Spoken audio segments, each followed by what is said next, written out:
إن الحمد لله نحمده ونستعينه ونستغفره ونعوذ بالله من شرور أنفسنا ومن سيئات أعمالنا من يهده الله فلا مضل له ومن يضلل فلا هادي له وأشهد أن لا إله إلا الله وحده لا شريك له وأشهد أن محمدا عبده ورسوله يا أيها الذين آمنوا اتقوا الله حق تقاته ولا تموتن إلا وأنتم مسلمون يا أيها الناس اتقوا ربكم الذي خلقكم من نفس واحدة وخلق منها زوجها وبث منهما رجالا كثيرا ونساء واتقوا الله الذي تساءلون به والأرحام إن الله كان عليكم رقيبا يا أيها الذين آمنوا اتقوا الله وقولوا قولا سديدا يصلح لكم أعمالكم ويغفر لكم ذنوبكم ومن يطيع الله ورسوله فقد فاز فوزا عظيما أما بعد فإن خير الحديث كتاب الله وخير الهدي هدي محمد صلى الله عليه وسلم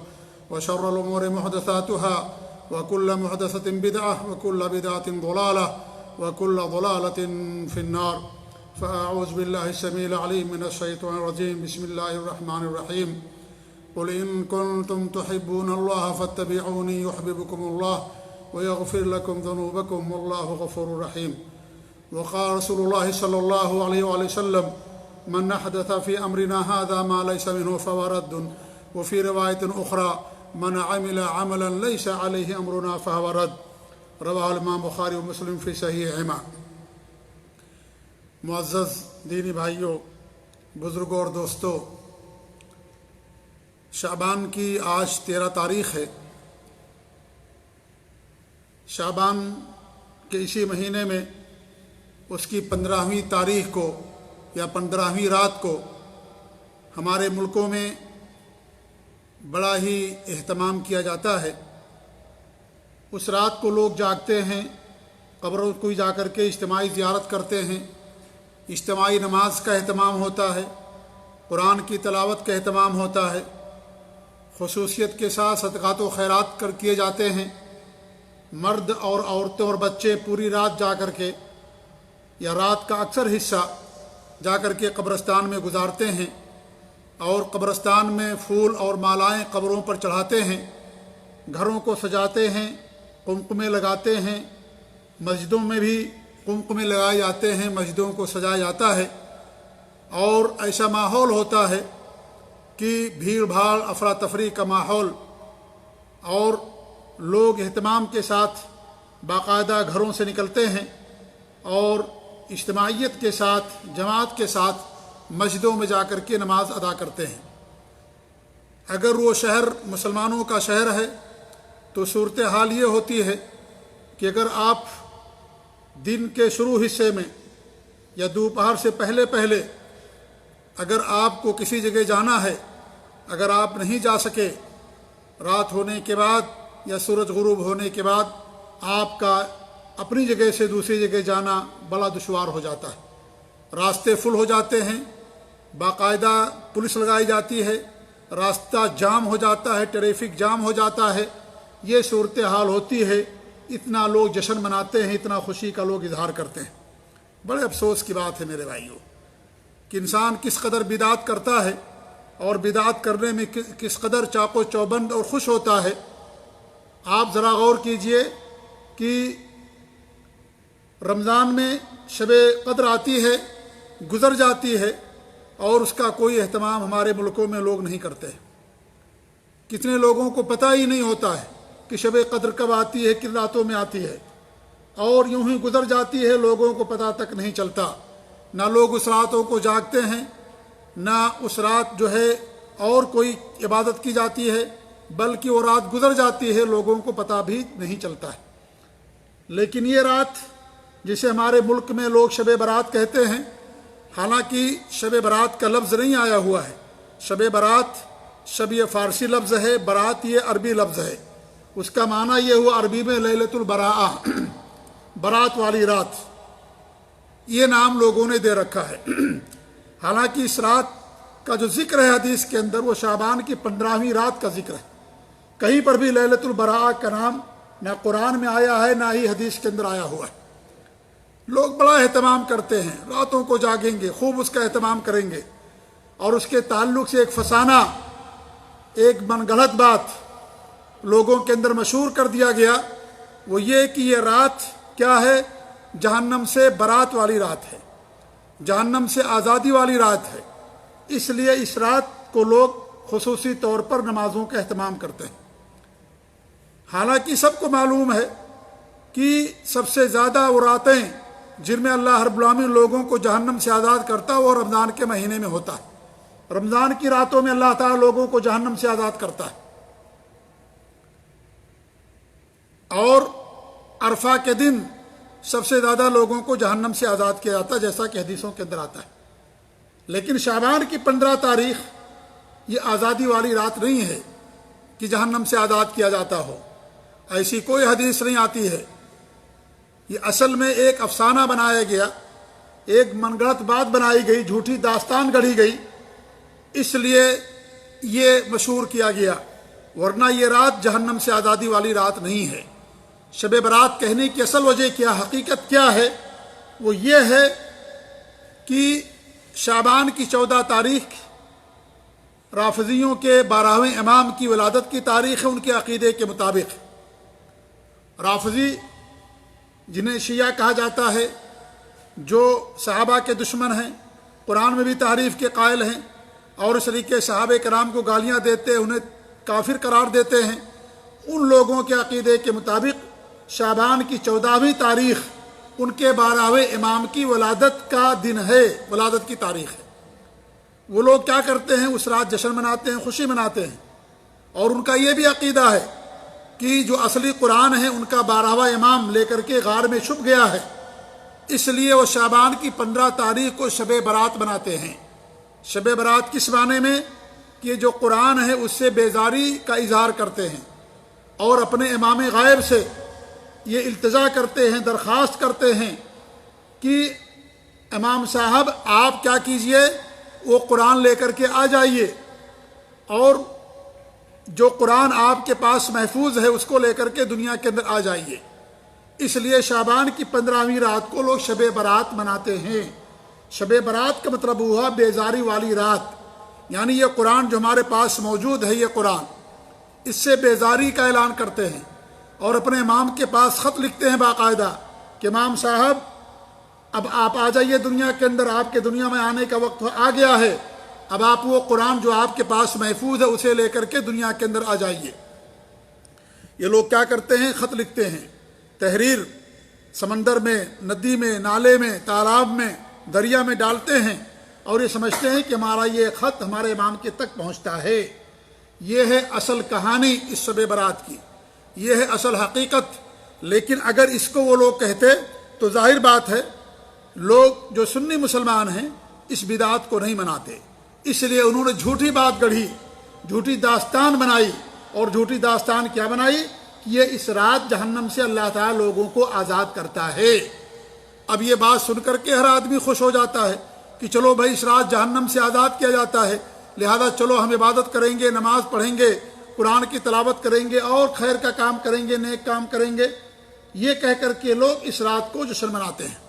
حالانکہ میرے بھائیوں، یہ رات کی فضیلت کے تعلق سے جتنی بھی حدیثیں آتی ہیں وہ تمام کے تمام حدیثیں، ایک حدیث کو چھوڑ کر کے وہ تمام کی حدیثیں موضوع، ضعیف، من گھڑت روایتیں ہیں۔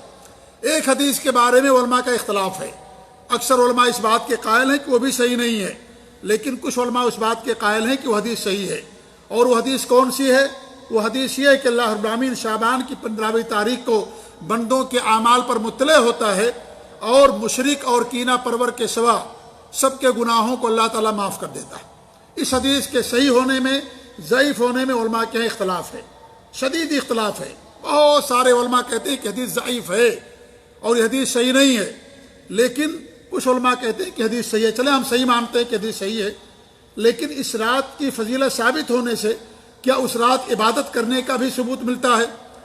ہمارے نبی نے تو نہیں فرمایا کہ جو رات کو عبادت کرے گا اللہ تعالیٰ اس کے گناہ کو معاف کرے گا، جو قبرستان کی زیارت کرے گا اس کے گناہ معاف ہوں گے، جو اجتماعی نماز پڑھے گا جماعت کے ساتھ اس کے گناہ معاف ہوں گے، جو قبر پر جا کر کے پھول چڑھائے گا، مالا چڑھائے گا، اس کے گناہ معاف ہوں گے۔ ہمارے نبی نے ایسا نہیں فرمایا۔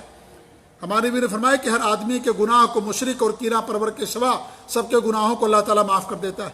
جو شرک کرنے والا ہوگا اس کے گناہ نہیں معاف کیے جائیں گے، جس کے دلوں میں کینہ ہوگا، حسد ہوگا، بغض اور عداوت ہوگی، اس کے گناہ نہیں معاف کیے جائیں گے۔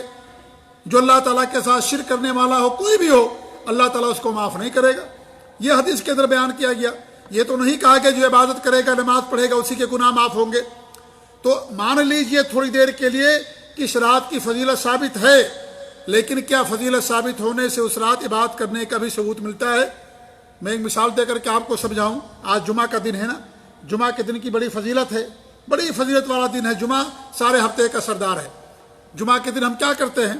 جمعہ کے دن خطبہ جمعہ دیا جاتا ہے، نماز پڑھی جاتی ہے، سورہ کہف کی تلاوت کی جاتی ہے، ہمارے نبی پر درود پڑھا جاتا ہے۔ جو درود پڑھتا ہے اللہ رب العالمین اس کے اوپر 10 رحمتیں نازل فرماتا ہے۔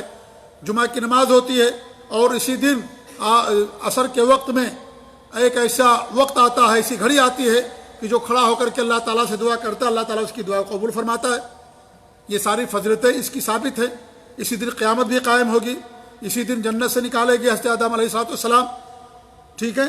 یہ ساری فضیلتیں اس کی ثابت ہیں۔ لیکن کیا اس کی یہ فضیلت ثابت ہونے سے اس دن کوئی ایسی عبادت جو ہمارے نبی نے نہ کی اس کا کرنا آپ کے لیے ثابت ہوگا، جائز ہوگا؟ مثال کے طور پر کوئی آدمی کیا کرے، جمعہ کے دن 40 وقت کی نماز پڑھے، 40 رکعت نماز پڑھے، یا 10 رکعت نماز پڑھے، یا 50 رکعت نماز پڑھے ہر جمعہ کو، کہ بھئی جمعہ بڑی فضیلت والا دن ہے، سارے ہفتے کا سردار ہے، لائیے ہم اس دن کیا کرتے ہیں، نماز پڑھتے ہیں۔ کون سی نماز؟ کوئی نماز وہ ایجاد کر لے، 10 رکعت کی نماز پڑھے، 20 رکعت کی نماز پڑھے، تو کیا اس کا یہ عمل کرنا جائز ہوگا؟ یقیناً جائز نہیں ہوگا۔ فضیلت ثابت ہونے سے عبادت ثابت نہیں ہوتی۔ عبادت کرنے کے لیے الگ سے دلیل چاہیے۔ کیا یہ رات ہمارے نبی پر نہیں آئی؟ کیا اس رات آپ نے نماز کا اہتمام کیا؟ خلفائے راشدین، کیا اس رات انہوں نے عبادت کا اہتمام کیا؟ علیکم بسنتی و سنت الخلفاء الراشدین المہدیین عضوا علیہا بالنواجذ، میری سنتوں کو لازم پکڑو، خلفائے راشدین کی سنتوں کو لازم پکڑو اور مضبوطی کے ساتھ تھام لو۔ کیا انہوں نے اس رات عبادت کا اہتمام کیا؟ کیا وہ رات جا کر کے قبرستان کی انہوں نے زیارت کی، سب مل کر کے، پورے گھر والے، عورت، بچے، سب؟ عورتوں کے لیے تو قبرستان کی زیارت کرنا منع کیا گیا شریعت کے اندر۔ عورتیں بھی جاتی ہیں، کھانا بنا کر کے لے کر کے جاتی ہیں کہ ہمارے شوہروں کی روحیں واپس آتی ہیں، اور کھانا کھا کر کے جاتی ہیں۔ کس قدر بدعقیدگی کی بات ہے یہ! مرنے کے بعد کسی کی روح دنیا کے اندر واپس نہیں آتی۔ کہیں نہیں وَمِن وَرَائِهِم بَرْزَخٌ إِلَىٰ يَوْمِ يُبْعَثُونَ كَلَّا إِنَّ كِتَابَ الْأَبْرَارِ لَفِي عِلِّيِّينَ، اور كَلَّا إِنَّ كِتَابَ الْفُجَّارِ لَفِي سِجِّينَ۔ فاجروں کی روحیں سجین کے اندر رہتی ہیں، نیک لوگوں کی روحیں علین کے اندر رہتی ہیں۔ ایک دیوار ہے، جب تک دوبارہ سور نہیں پھونکا جائے گا کسی کی روح واپس نہیں آتی۔ ان کا عقیدہ ہے کہ روحیں واپس آتی، کھانا بنا کر کے لے کر کے جاتی، سارے لوگ کھانا کھاتے ہیں، ان کی روحیں کھانا کھاتی، ان کے شوہروں کی، مردوں کی روحیں کھانا کھاتی۔ کیا روح کھانا کھاتی ہے؟ انسان کا جسم کھانا کھاتا ہے، انسان کھانا کھاتا ہے۔ انسان اگر مر گیا ہے، ابھی اس کو آپ دفن نہ کیجئے، ابھی اس کو کفن نہ دیجئے، اور اس کے سامنے کھانا رکھ دیجئے اور چلاتے رہیے 10 دن تک کھانا کھائیے، کھانا کھائیے، کیا کھانا کھائے گا وہ؟ کیا کھانے کے اندر ذرہ برابر کوئی کمی آئے گی؟ کچھ نہیں ہوگا۔ لیکن مر جانے کے بعد سال ہاں سال گزر گئے اس کی وفات پر، لوگوں کا عقیدہ کہ ان کی روحیں آتی ہیں اور کھانا کھا کر کے جاتی ہیں۔ کس قدر بے تعقیدگی والی بات ہے، کس قدر کفریہ عقیدہ یہ! غیر مسلموں کا عقیدہ یہ ہے کہ انسان جب مر جاتا ہے اس کا دوبارہ جنم ہوتا ہے، اس کی روح اچھے انسان کی شکل دھار کر کے آتی ہے۔ یہ غیر مسلموں کا عقیدہ ہے، مسلمان کا عقیدہ ایسا نہیں ہو سکتا۔ کسی کی روح واپس نہیں آتی دنیا کے اندر، کوئی بھی ہو، چاہے نبی ہو، رسول ہو، کوئی بھی ہو، جس کی وفات ہوگی، فاسق ہو، فاجر ہو، نیک ہو، برا ہو، کسی کی روح دوبارہ دنیا کے اندر واپس نہیں آتی۔ یہ انتہائی بدعقیدگی کی انتہا ہے، یہ لوگ اس طرح کا عقیدہ رکھتے ہیں۔ تو میرے ساتھیوں، یہ ساری چیزیں دین کے اندر بدعت ہیں۔ جمعہ کا دن بڑا فضیلت والا دن ہے۔ کیا جمعہ کے دن صرف روزہ رکھنا ہمارے لیے جائز ہوگا؟ روزہ رکھنا ثواب کا کام ہے، افضل کام ہے روزہ رکھنا، لیکن کیا ثواب یہ جائز ہوگا؟ ظاہر بات جائز نہیں ہوگا، کیونکہ صرف جمعہ کے دن روزہ رکھنا حرام ہے شریعت کے اندر۔ اس سے پہلے ایک دن روزہ رکھے، اس کے بعد ایک دن روزہ رکھے، تب آپ کے لیے جائز ہوگا۔ صرف جمعہ کے دن روزہ رکھنا یہ سمجھ کر کے کہ بڑی فضیلت والا دن ہے، صرف جمعہ کے دن صوم رکھنا، روزہ رکھنا جائز نہیں ہوگا، حرام ہے شریعت کے اندر ایسا کرنا۔ تو کس طریقے سے جائز ہوگا بات کرنا؟ ہمارے نبی پر کتنے، جب تک آپ زندہ رہے رات آتی رہی، لیکن آپ نے اس رات کوئی خاص عبادت نہیں کیا جو آپ عبادت کیا کرتے تھے، تہجد پڑھنا یا اور دیگر عبادات جو آپ ہمیشہ کرتے تھے وہ آپ نے کیا، آپ بھی کیجئے۔ لیکن اس رات خصوصی عبادت کا اہتمام کرنا مسجدوں میں جا کر کے، وہ لوگ جو نمازیں نہیں پڑھتے ہیں، جمعہ کی نماز بھی غائب ہو جایا کرتی ہے ان سے، وہ لوگ اس رات جا کر کے بات کرتے ہیں۔ شب قدر کوئی نہیں جاگتا، شب قدر میں جا کر کے کوئی نماز نہیں پڑھتا، کوئی قرآن کی تلاوت نہیں کرتا، لیکن جب یہ رات آتی ہے تو سارے لوگ، مسجدیں فل ہو جاتی ہیں، مسجد میں آپ کو نماز پڑھنے کے لیے جگہ نہیں ملے گی۔ یہ کوئی ان پر الزام نہیں، اپنی یہ حقیقت ہے۔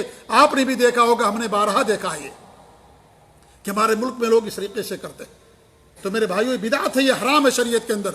اللہ کا فرمان ہے کہ قل ان کنتم تحبون اللہ فاتبعونی، اگر تمہیں اللہ تعالیٰ سے محبت ہے، میری اتباع کرو، میری پیروی کرو، آپ کی سنتوں کو لازم پکڑیے۔ آپ سے محبت کی پہچان آپ کی سنت پر عمل کرنا ہے۔ من عمل عملا لیس علیہ امرنا فہو رد، جس نے کوئی ایسا عمل کیا جو آپ کی شریعت سے، دین سے ہٹ کر کے وہ مردود ہے، اللہ تعالیٰ اسے قبول نہیں کرے گا۔ یہ نیا عمل ہے، بدعت ہے، بدعت گمراہی ہوتی ہے۔ کل بدعت ضلالہ وکل ضلالۃ فی النار، ہر بدعت گمراہی ہوتی ہے اور ہر گمراہی انسان کو جہنم کے اندر لے جانے والی۔ یہ بدعت ہے دین کے اندر، جو دین کے نام پر ایجاد کیا گیا ہے۔ اس رات لوگ کیا کرتے ہیں؟ حلوہ بھی بناتے ہیں، حلوہ کھانے کا بڑا اہتمام کیا جاتا ہے، اور کیا دلیل دیتے ہیں کہ ماں نبی کے دندان مبارک توڑے گئے تھے، اس لیے حلوہ ہم کھاتے، ماں نبی نے حلوہ کھایا تھا۔ کتنے افسوس کی بات ہے، ہمارے نبی کے دندان مبارک کب توڑے گئے تھے؟ شوال کے مہینے میں، غزوہ احد میں، اور یہ شعبان کا مہینہ۔ شوال کب آتا ہے؟ رمضان کے بعد۔ ابھی شعبان، پھر رمضان، پھر شوال، تب آئے گا شوال کا مہینہ۔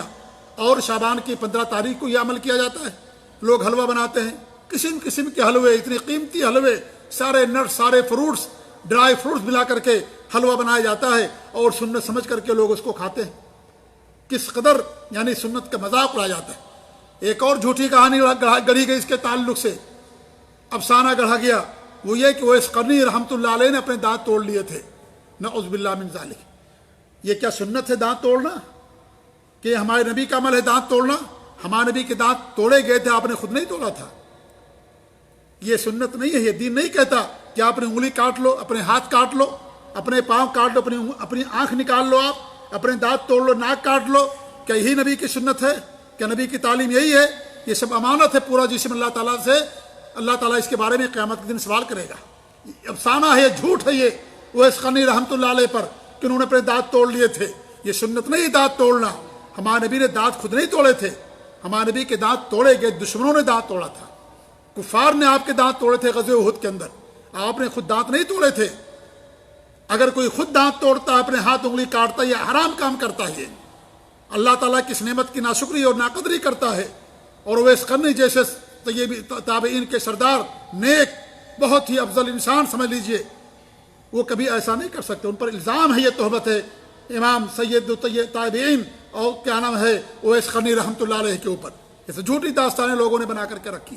یہ لوگ اپنے دانت نہیں توڑتے، دوسروں کی کہانیاں سناتے ہیں۔ دانت توڑنا حرام ہے کسی کے لیے بھی، اللہ کہ انسان کے لیے کوئی مجبوری ہے، دانت میں درد ہے، ڈاکٹر کہتا دانت توڑنا پڑے گا، نکالنا پڑے گا، الگ مسئلہ ہے۔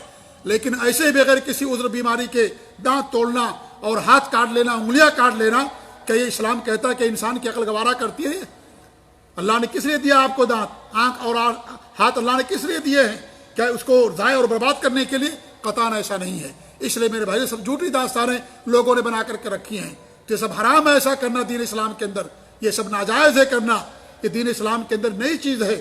شعبان کے مہینے میں آپ صلی اللہ علیہ وسلم کثرت سے روزہ رکھا کرتے تھے، آپ روزہ رکھیے، یہی ہمارے نبی کی سنت ہے کہ آپ صوم رکھتے تھے اس شعبان کے مہینے میں کثرت سے۔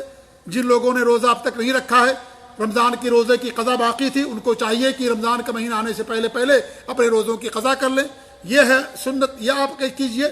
لیکن اس رات عبادت کرنا، اہتمام کرنا اور چراغاں کرنا، خوشیاں منانا اور جا کر کے قبرستان کی زیارت کرنا جائز نہیں ہے۔ یہ لوگ کہتے ہیں کہ ہمارے نبی صلی اللہ علیہ وسلم اس رات قبرستان کی زیارت کے لیے گئے تھے۔ سوال یہ کہ کیا اللہ کے رسول صلی اللہ علیہ وسلم اسی رات قبرستان کی زیارت کے لیے گئے تھے؟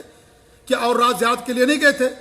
آپ کا تو معمول تھا بقی قبرستان کی زیارت کرنا، آپ وقتاً فوقتاً جاتے رہتے تھے، ہمیشہ جاتے رہتے تھے، آپ کے گھر کے بغل میں تھا قبرستان، جاتے رہتے تھے آپ۔ کیا صرف آپ نے شعبان کی 15 تاریخ ہی کو زیارت کی اور راتوں میں آپ نے زیارت نہیں کی؟ تو اور راتوں کو زیارت کرنے کا اہتمام کیوں نہیں کیا جاتا ہے؟ اور پھر نمبر 2، کیا آپ اپنی بیویوں کو لے کر گئے تھے؟ کیا آپ نے سب کو لے کر گئے تھے؟ کسی کو لے کر کے نہیں گئے تھے، آپ اپنے تنہا گئے تھے اور زیارت کر کے واپس چلے آئے تھے۔ آج تو بچوں کو لے کر جاتے ہیں، بیویوں کو لے کر کے جاتے ہیں اور رات بھر جا کر کے وہاں قیام کرتے ہیں، کہ رات بھر ہمارے نبی نے قبرستان پر جا کر کے قیام کیا تھا، کہ رات جا کر کے آپ نے وہاں گزاری تھی؟ آپ نے کوئی رات جا کر کے نہیں گزاری سوائے شب قدر میں اور اعتکاف کے علاوہ، اور کوئی رات جا کر کے آپ نہیں گزاری۔ راتوں کو آپ سویا کرتے تھے، عبادت میں رات جا کر کے آپ نے کبھی نہیں گزارا سوائے شب قدر اور اعتکاف کے علاوہ کسی بھی رات کو آپ نے۔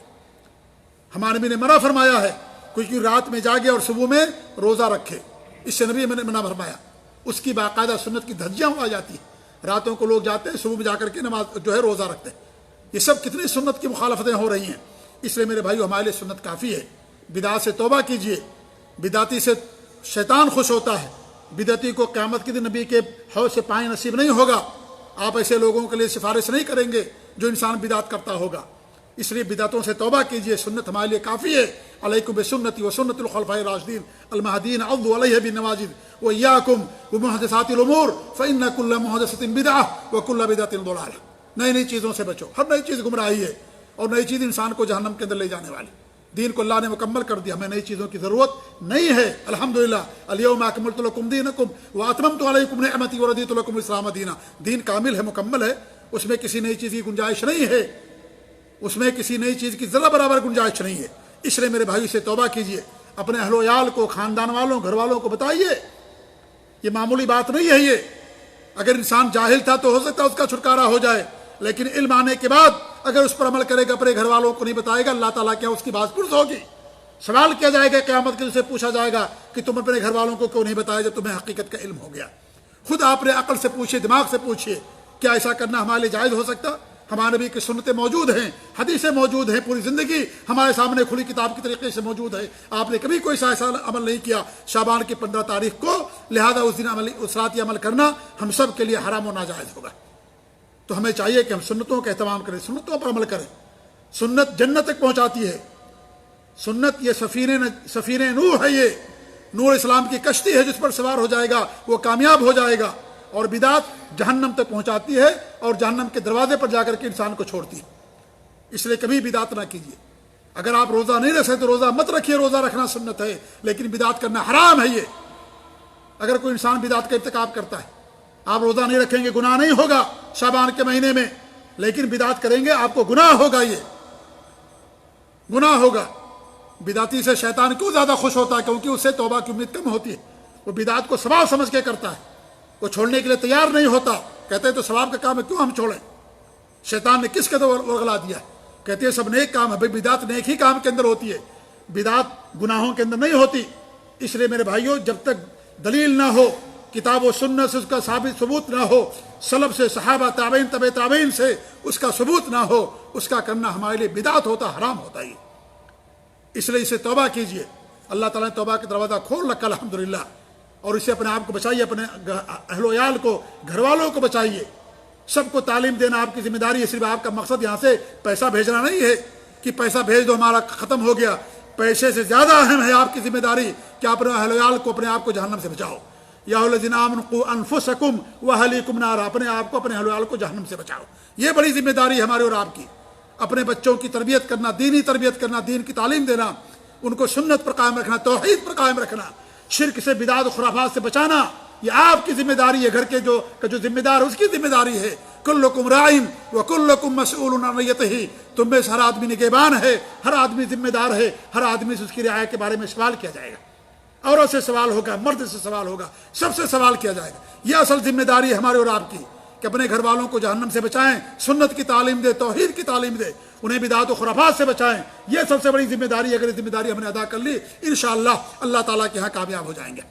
تو میرے بھائیوں، ہوش کے ناخن لیجئے، بدعت سے توبہ کیجئے، بدعت سے احتراز کیجئے۔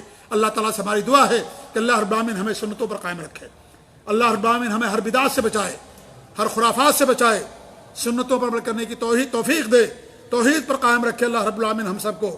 ہمارے دلوں سے اللہ رب العالمین بدعات کو، خرافات کو، کینہ اور کپٹ کو، تمام چیزوں کو نکال دے۔ اللہ رب العالمین ہم سب کو کلمہ توحید کے ساتھ دنیا سے وفات کرے، اور وفات کے بعد اللہ رب العالمین ہم سب کو قبر کے عذاب سے، جہنم کے عذاب سے محفوظ رکھے، اور جنت الفردوس کے اندر اللہ رب العالمین ہم سب کو جگہ نصیب فرمائے۔ آمین۔ بارک اللہ لی ولکم فی القرآن العظیم ونفعني وإياكم بالآیات والذکر الحکیم، انہ تعالی جواد کریم ملک بر رؤوف الرحیم۔